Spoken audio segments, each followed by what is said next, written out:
নমস্কার বন্ধুরা, শুভ সকাল। মোটিভেশনাল শান্তিতে সবাইকে স্বাগত জানাই। যা ঘটেছে তা নিয়ে চিন্তা করা বন্ধ করুন। নতুন কিছু ভাবুন, নতুন কিছু করুন এবং এগিয়ে যান।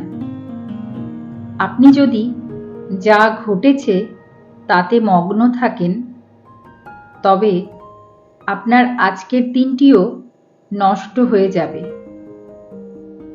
আপনি যদি সত্যিই দিনরাত আপনার পেছনে ঘটে যাওয়া ঘটনার পুনরাবৃত্তি করতে থাকেন আপনার হৃদয় ও মনে, তাহলে আপনি ভবিষ্যতে নতুন কিছু করার সিদ্ধান্ত নিতে পারবেন না।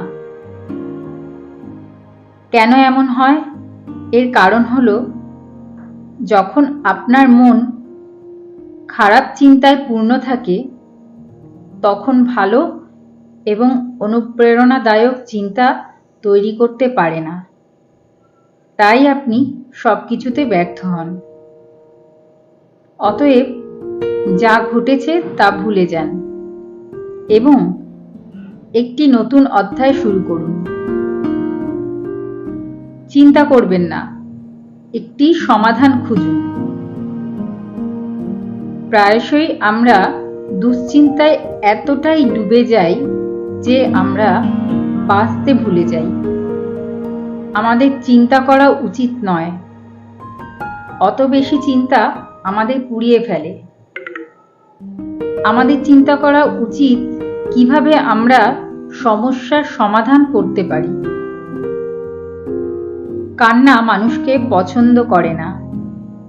কান্না দুর্বল মানুষের লক্ষণ। মুখে হাসি থাকতে হবে।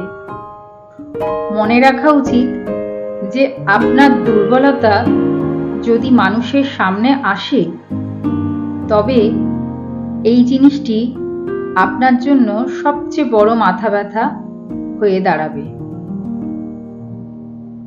নিজেকে অভিশাপ দেবেন না যে ভাই আমার ভাগ্য খারাপ, তাই আমি কিছু করতে পারি না। আপনার মন থেকে এই ধরনের চিন্তা দূর করুন। আপনার অসীম ক্ষমতা আছে। আপনি সব কিছু করতে পারবেন। নিজেকে বিশ্বাস করতে শিখুন। যে ব্যক্তির আত্মবিশ্বাসে উচ্চ স্তর রয়েছে, তিনি উন্নতির নতুন রেকর্ড তৈরি করতে পারেন।